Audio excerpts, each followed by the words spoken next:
Então, me apresentando para vocês que muitos não me conhecem, eu sou graduado em Educação Física, então, pela Unipampa, sou mestre em Educação Física pela Universidade Federal de Santa Maria e atualmente doutorando em Ciências Fisiológicas no programa de pós-graduação em Ciências multicêntrico em Ciências Fisiológicas da Unipampa, além de ser membro do grupo de pesquisa em Neuromecânica Aplicada há uns 6 anos, mais ou menos.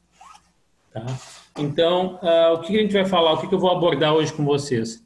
Bom, a gente tem que definir o que são cargas internas e como eu posso avaliar isso, até porque, para quem não trabalha com controle de carga de treinamento, isso pode ser uma novidade. Então, eu vou explicar para vocês o que são cargas internas, a importância de mensurar isso, né, tanto na parte do desempenho quanto na parte da prevenção, na parte do risco, e quais são os fatores determinantes na carga interna. Né, o que vai acabar influenciando a carga interna de um atleta ou de alguma outra pessoa que não seja atleta. Bom, então, quando a gente fala de atleta, a gente pensa primeiramente, e quando a gente fala de atleta de alto rendimento, a gente pensa em desempenho. Aqui eu trago talvez, sem dúvidas, o maior atleta olímpico da história, né? Michael Phelps, 28 medalhas olímpicas, e a gente fica pensando o que esse cara fez para ele chegar a esse ponto, a esse nível, né? Então, a gente fica pensando quais foram os caminhos que levaram ele a chegar a esse nível. E a gente sabe no campo do treinamento, talvez na primeira aula lá de treinamento desportivo, a primeira coisa que nos apresentam são os princípios do treinamento, né? Então, basicamente são princípios que norteiam o treinamento físico esportivo. Dentre eles, especificidade, carga progressiva, frequência, intensidade, tempo e tipo de treinamento, descanso e recuperação, entre outros. Certo? Então, esses são princípios que a gente aprende lá na primeira aula de treinamento esportivo e que norteiam o treinamento físico. E mesmo assim, independente do caminho que o treinador, que o preparador utilize com o seu atleta, muitas vezes o resultado acaba sendo no detalhe. Então, o que separa o campeão, muitas vezes, do segundo colocado é um detalhe. É um milésimo de segundo, a sorte, muitas vezes. Então, o treinamento esportivo como um todo, ele é muito complexo. Então, às vezes, a gente tem que ir por alguns caminhos e tentar controlar o máximo de variáveis que a gente pode controlar. Até porque, além de promover estímulos, então quem é treinador, quem é fisioterapeuta, quem é preparador, ele promover o estímulo físico, técnico, cognitivo, como bem o Marcos falou na palestra anterior, a gente também tem que monitorar as adaptações.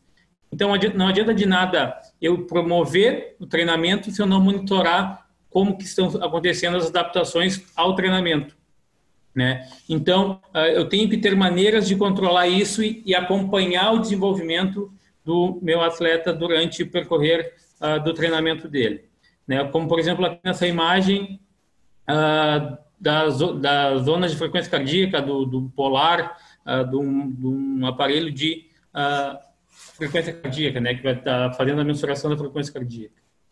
Porém, isso é muito difícil. Como eu falei para vocês, são muitos detalhes que a gente tem que se agarrar. Como, por exemplo, nesse estudo aqui, que para quem for trabalhar com carga de treinamento e monitoramento de carga de treinamento, é uma revisão que ele fala de todas as variáveis que a gente tem que tentar controlar para tentar entender a fadiga em atletas. E a gente sabe que fadiga também é um processo muito complexo. Então, se a gente for ver nessa tabela aqui, a gente tem muita variável para controlar, né?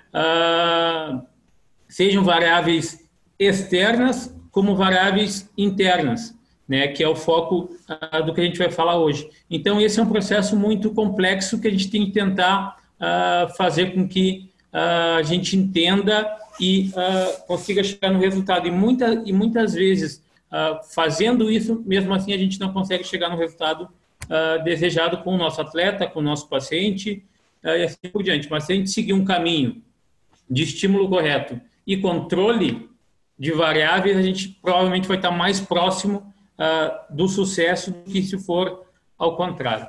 Mas então, o que é carga interna? Quando a gente fala de carga de treinamento, seja para atletas ou não, de rendimento, a gente pode dividir cargas em dois pontos, cargas externas e cargas internas. Tá, mas o que são cargas externas e cargas internas? Basicamente, cargas externas, elas representam o estímulo físico imposto durante uma sessão. Tá? Então, por exemplo, a velocidade, a distância, o tempo. Então, se eu chegar para o meu atleta, para o meu paciente falar, ó, tu vai correr em tal velocidade por determinado tempo, eu quero alcançar essa distância. Beleza, eu estou impondo estímulos físicos através de variáveis que eu já expus para ele, tá? Que é a carga externa que eu quero dar naquela sessão de treinamento. Então, isso são cargas externas de treinamento. Ok, e o que são cargas internas? Cargas internas são as respostas que eu vou ter a partir da carga externa, né? Então, se a gente fosse conceituar, então seriam as respostas fisiológicas, bioquímicas e biomecânicas associadas à carga externa que eu acabei de impor, tá? Onde as principais, e aqui a gente vai falar da que eu vou me ater mais, que é a percepção de esforço e a frequência cardíaca, tá? Aqui são só dois exemplos, tem mais variáveis de carga interna, mas a que eu mais trabalho e tenho trabalhado há bastante tempo é principalmente percepção de esforço e frequência cardíaca. Então, vocês vão me perguntar por quê?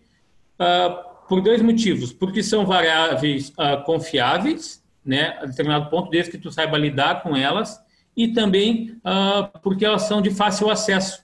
Então, tu conseguindo realizar trabalhos com ferramentas de fácil acesso, é mais fácil também para as pessoas que lerem replicar aquele trabalho. E é muito importante, a gente sabe como que funciona o meio esportivo, que muitas vezes não tem estrutura necessária, estrutura sofisticada. Então, ter ferramentas simples que a gente consiga fazer as sessões de treinamento facilitam bastante. Então, o que é a carga interna? Tá? Todas as alterações agudas e crônicas durante o treinamento, elas são basicamente resultado de cargas internas cumulativas. Então, são todos aqueles estímulos externos que vão acontecendo durante as sessões de treinamento, durante aquele macro, meso ou microciclo, que são as fases do treinamento, onde eles acabam se acumulando e acabam gerando resultado, que nada mais é do que um acúmulo das cargas internas, seja isso para o bem ou seja para o mal. Né? Eu posso também dar meus estímulos que eu determino como carga externa e também ter um resultado ruim.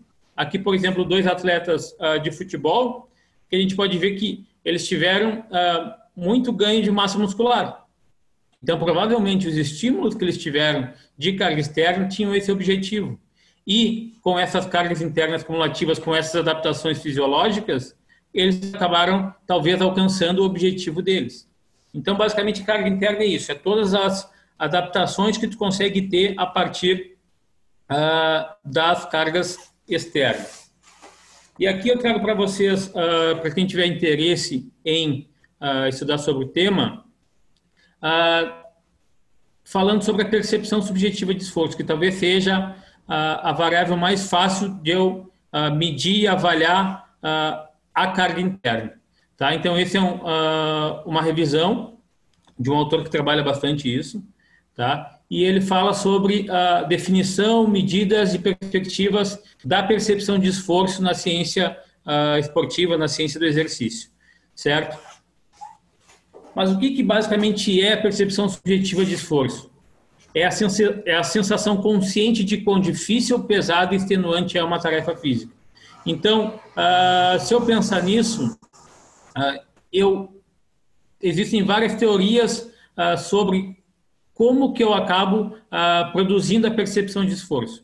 Eu não vou entrar nesse detalhe, mas são algumas teorias que falam que são mais estímulos periféricos que vão fazer com que eu gere aquela percepção de esforço. Outras teorias que dizem que são comandos centrais que vão fazer com que eu crie aquela percepção de esforço durante um exercício, certo? Então, existem algumas teorias, mas basicamente é isso. É a sensação de quão extenuante está sendo aquela tarefa física ou até mesmo cognitiva que eu estou realizando. E como é que eu meço a percepção subjetiva de esforço? Através das escalas de Borg. Muita gente pode estar habituada com elas, outras pessoas nem tanto. E elas basicamente têm 3 modelos. Percepção subjetiva, a tabela vai de 6 a 20, de 0 a 10 ou de 0 a 100, que é uma um pouco mais nova. E basicamente são 3 tabelas nesse formato. A da esquerda de 6 a 20, que é a original, digamos assim, que foi a primeira que surgiu lá com Borg em 82, se não me engano. A do meio é a tabela adaptada e a da direita é a tabela que vai de 0 a 100, que foi criada principalmente porque quem defende essa tabela e quem usa essa tabela diz que ela é um pouco mais sensível a mudanças. Tá? Então, essas basicamente são as 3 tabelas que eu consigo mensurar a percepção subjetiva de esforço para determinar a minha carga interna. E também eu tenho a frequência cardíaca, conforme eu falei para vocês. E aí existem várias ferramentas e aparelhos que vão medir a frequência cardíaca, seja em tempo real, seja para te medir a frequência cardíaca máxima, frequência cardíaca de repouso, variabilidade da frequência cardíaca. Mas, basicamente, para mensurar carga interna de treinamento, são utilizados 2 métodos. O TRIMP, né, que basicamente é uma equação que vai medir o quanto de tempo eu vou estar em cada zona de frequência cardíaca, e a partir disso eu consigo mensurar minha carga interna, e a variabilidade da frequência cardíaca, que é uma medida que nos dá muito mais informações de nível de recuperação do que basicamente de carga interna no momento. E também tem, conforme na imagem, tem os aparelhos e os aplicativos que nos dão, por exemplo, frequências cardíacas do grupo como um todo. Para quem trabalha com treinamento, isso é muito importante. Você consegue acompanhar em tempo real como que o grupo está se desenvolvendo a partir daquilo dali. Beleza, então essas são as duas medidas mais simples e fáceis de medir carga interna. Mas eu vou me ater mais à percepção subjetiva de esforço, que é o que eu tenho trabalhado durante esses 3 últimos anos. Beleza. Daí vocês vão me perguntar, Renato, então eu quero medir carga interna do meu atleta, do meu paciente, da pessoa que for. Mas através da percepção subjetiva de esforço.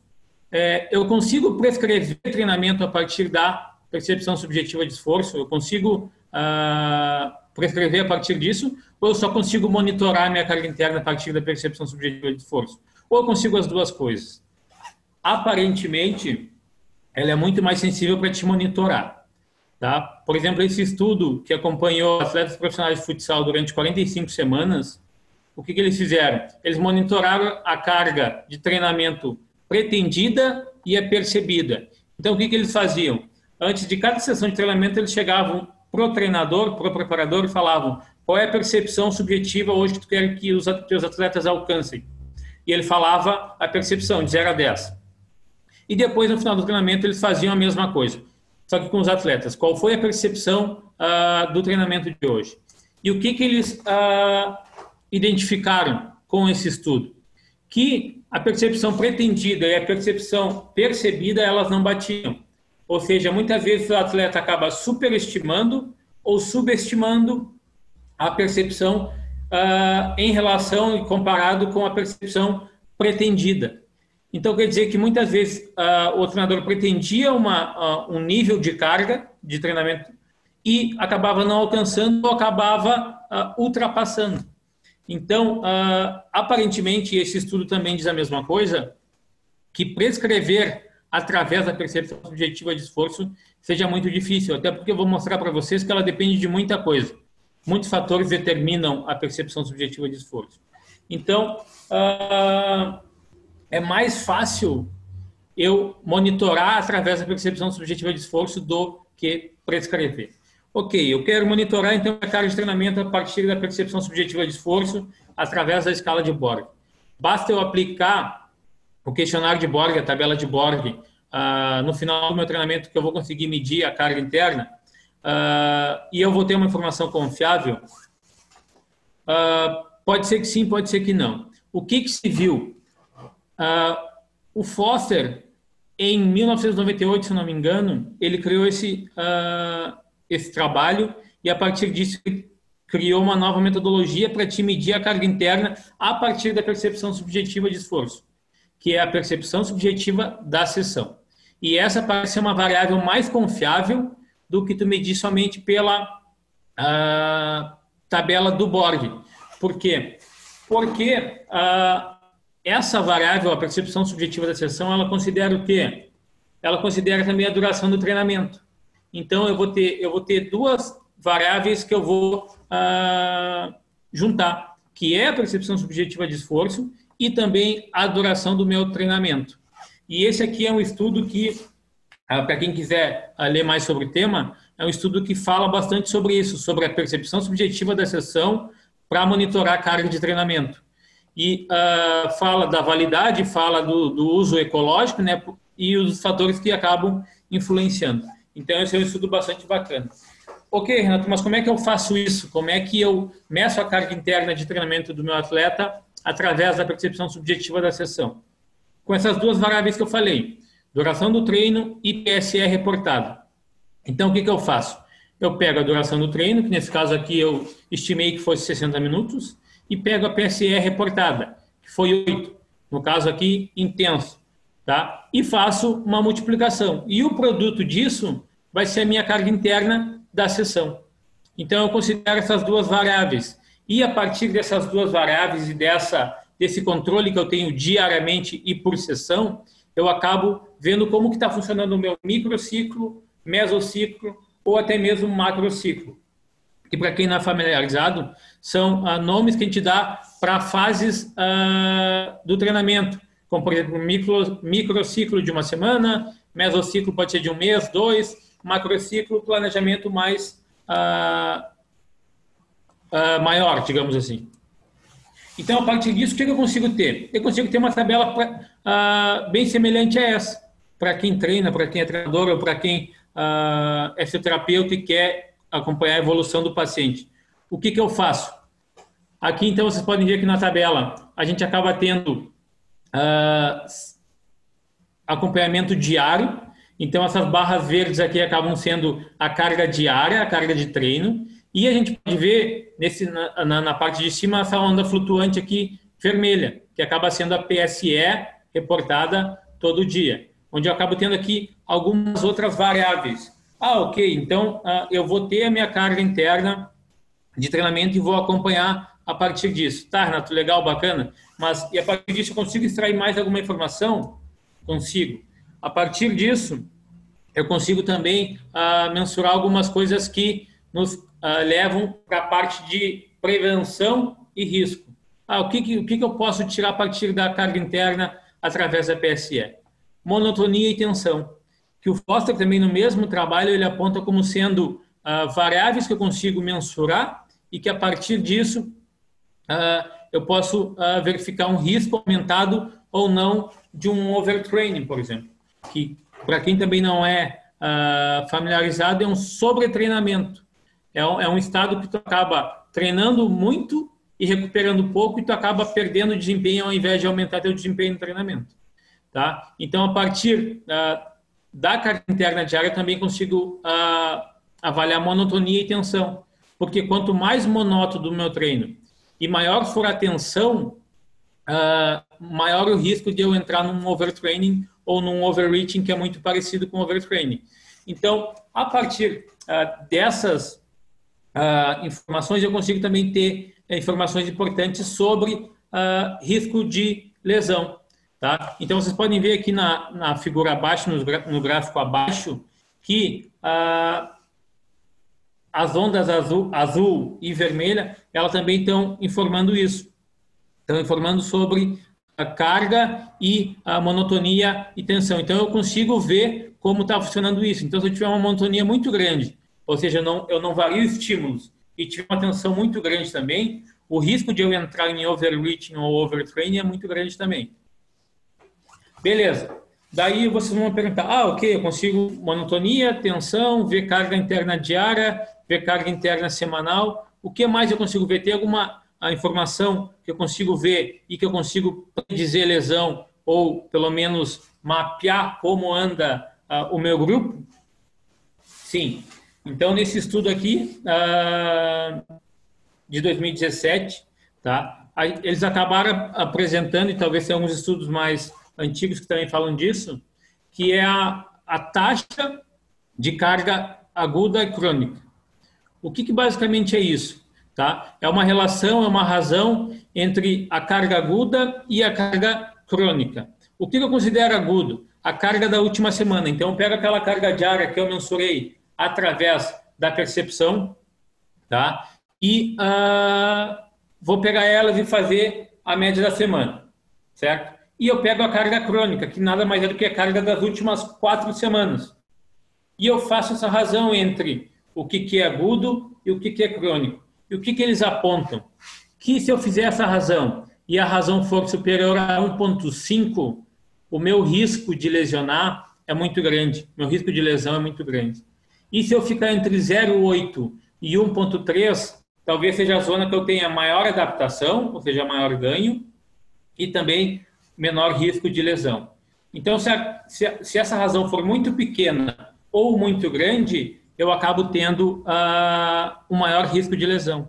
E para quem é fisioterapeuta, para quem é treinador, preparador, ou para quem está trabalhando não com atletas, isso é uma informação bastante importante que a gente pode calcular facilmente e que acaba nos dizendo sobre risco de lesão. Então, a gente sabe que esse trabalho é multidisciplinar, as áreas acabam se convergindo e acabam se juntando e se cruzando muitas vezes. Então, mesmo para quem é fisioterapeuta, ter esse controle é bastante importante, certo? Então, através da percepção subjetiva de esforço e dessas variáveis, eu consigo também trazer informações sobre isso. Então, aqui eu volto na mesma planilha e aqui está na parte de baixo dizendo sobre também análise crônica da carga agudo-crônica. Então, é bem fácil fazer essa razão, a gente consegue ter informações bastante importantes. Ok, beleza. Então, eu já falei sobre o que são cargas internas, por que eu tenho que mensurar e qual é a importância disso, quais as informações que eu consigo ter, tá? Mas quais são os fatores que determinam a carga interna? E aqui entra muita coisa, tá, gente? Quem estuda a carga interna e principalmente percepção subjetiva de esforço sabe que isso é muito complicado e tem muita coisa que influencia. Então, esse aqui é um dos primeiros estudos que fala disso, tá? De 73, que a gente sabe que alguns fatores determinantes da carga interna e principalmente da percepção subjetiva de esforço. Fatores sociológicos, como presença ou tipo do coautor no momento da coleta. Então, se tu vai coletar a percepção subjetiva de esforço, se tiver uma pessoa do lado, um atleta do lado, no momento que eu for perguntar para ti qual foi a tua percepção subjetiva de esforço da sessão, pode ser que somente pela presença daquela pessoa eu já consiga ter uma resposta que não é ideal, certo? Então, pode ser um fator que vai influenciar. Fatores de personalidade como extroversão, depressão, ansiedade. Então, a gente está falando de uma escala subjetiva. Esses fatores sociológicos e psicológicos podem afetar bastante também a nossa medida. Método de treinamento também vai influenciar a carga interna percebida, certo? Então, treinamentos que envolvam parte técnica, normalmente são os que relatam menor carga interna. Então, se tu consegue dar o mesmo estímulo, tu consegue ter a mesma adaptação e ter uma menor carga interna percebida, isso é bom para quem está treinando, para o treinador. Então, muitas vezes, o que a gente acaba fazendo, o que se faz? Tenta-se introduzir na parte técnica muita coisa de parte física. Para quê? Para que a gente consiga diminuir a percepção subjetiva do atleta. Tá? Para que ele não perceba tão difícil aquele exercício e eu, mesmo assim, acaba tendo a mesma adaptação. E ele consiga fazer, muitas vezes, mais repetições, maior volume, a maior carga externa, digamos assim. Então, o método de treinamento também é um fator que determina carga interna. Ambiente e estímulo. O ambiente também que está inserido, o atleta também determina a carga interna e determina a percepção subjetiva de esforço. E estímulos também acabam alterando. Por exemplo, efeito da música e do vídeo na percepção durante um exercício de alta intensidade. Então, nesse estudo aqui, o que eles fizeram? 2 grupos, um com estímulo auditivo, 3 grupos, na verdade, um sem estímulo, um com estímulo da música, outro com estímulo de vídeo, e tem um 4º grupo que era os dois estímulos. Então, eles viram que a música e o vídeo também eram capazes de diminuir a percepção subjetiva de esforço num exercício de alta intensidade. Então, parece que o ambiente e o estímulo que tu acaba dando para o atleta ou para a pessoa que está sendo avaliada também é um fator determinante na percepção subjetiva. Outra variável que também influencia muito a percepção subjetiva e é um fator determinante na carga interna é o tempo total gasto na conclusão de atividades de baixa, média e alta intensidade. E não só o tempo, mas também, quando a gente fala de esporte coletivo, a distância total percorrida também é uma das variáveis que mais afeta a carga interna. E também estímulos de alta intensidade, quando a gente fala de futebol, que no caso eles aqui, é também o que mais afeta a recuperação. Tá? Então, quando a gente fala de percepção subjetiva de esforço, a gente também tem que pensar na recuperação. Então, parece que o tempo total gasto e o deslocamento total durante uma tarefa são fatores determinantes também na carga interna e na percepção subjetiva de esforço. O desempenho aeróbio também é um fator que conta bastante em relação à carga interna percebida. E aqui entra uma coisa que também o Marcos falou ali da parte cognitiva, onde a gente sabe que a fadiga mental influencia também a percepção subjetiva de esforço e a carga interna, porque o estado cognitivo é muito importante. Então, pessoas que acabam ou que estão mentalmente fadigadas normalmente acabam aumentando a percepção subjetiva delas, nesse caso aqui, num exercício de endurance. Então, os estados cognitivos também é um fator determinante de carga interna. E alguns outros fatores, que já terminando a minha fala, alguns outros fatores neuromusculares, como por exemplo nesse estudo aqui do Nakamura e do Loturco, onde eles viram que atletas de futsal, os atletas mais rápidos de futsal num grupo, acabavam percebendo maior carga de treino numa pré-temporada, tá?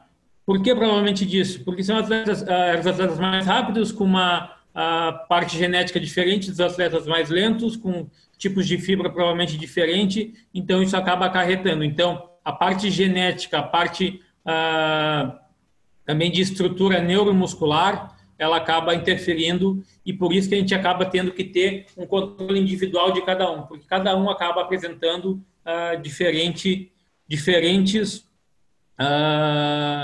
composições, digamos assim, peso corporal em relação a peso, em relação a massa magra e assim por diante. Então, fatores neuromusculares também afetam, como, por exemplo, parâmetros de velocidade e agilidade. Então, o que a gente viu e o que esse estudo viu também? E agora, depois disso, eu vou dizer o que a gente tem estudado. Que também parâmetros de velocidade e agilidade, eles acabam nos dizendo também sobre percepção subjetiva de esforço. A mesma ideia desse último trabalho que eu apresentei do Nakamura. Então, tu medir a velocidade e agilidade, nesse caso, nesse estudo, num teste de L, que é um teste de agilidade, que ele corre e muda de direção, acaba nos dizendo também sobre percepção e sobre carga interna. Muitas vezes, onde o atleta que tem a maior agilidade vai acabar percebendo menos ou mais a carga interna. Então, isso são informações que a gente tem que tentar juntar para tentar chegar num panorama individual. E o que nós, GENAP, eu digo grupo, temos feito nos últimos 3 anos? A gente tem tentado responder essas 3 perguntas. Se capacidades cognitivas influenciam a carga interna, e no caso aqui a gente trabalha com futsal, que é um esporte que bastante gente pratica, mas pouco se estuda. Tá? Então a gente viu se capacidades cognitivas acabavam influenciando a carga interna e se essa influência variava de acordo com a temporada. Se a carga interna experimentada, ou seja, a percepção experimentada durante um ano inteiro, ela acabava influenciando na capacidade técnica durante partidas, então a gente tentava fazer uma transferência e ver se isso acontecia. se, por exemplo, o atleta que percebia maior carga interna, ele acabava tendo um decréscimo na capacidade técnica, ou isso não tinha relação, e se o nível de carga interna depende de parâmetros relacionados ao desempenho neuromuscular. Então, o que a gente queria ver aqui nessa última pergunta? Se o nível de força ele é influenciado pela carga interna experimentada, e se isso também está relacionado com parâmetros de velocidade e agilidade. Então, a gente viu, respondendo a primeira pergunta, que capacidades cognitivas influenciam a carga interna, principalmente no período inicial da temporada, e que a potência influencia no final da temporada. Então, a gente vê que tanto parâmetros cognitivos quanto parâmetros neuromusculares acabam afetando a carga interna. Essa segunda pergunta a gente está investigando ainda, e a terceira, que a gente foi ver se a capacidade de força era influenciada pela percepção de esforço durante um ano. O que a gente viu? Que, sim, o atleta que apresenta maior carga interna acaba produzindo menor força. Tá? Isso acaba sendo um prejuízo na prática, porque o futsal a gente sabe que demanda muita força e muita capacidade de aceleração e desaceleração. E a gente viu também que tinha uma relação entre tarefas de mudança de direção e carga interna. Ou seja, atletas que apresentavam maior carga interna também tinham pior desempenho em tarefas de mudança de direção e maior code déficit, que é a diferença entre aceleração em linha reta e mudança de direção. Então, a gente viu que, sim, a carga interna ela pode influenciar diretamente no desempenho e pode ser influenciada por diferentes variáveis durante uma temporada do futsal.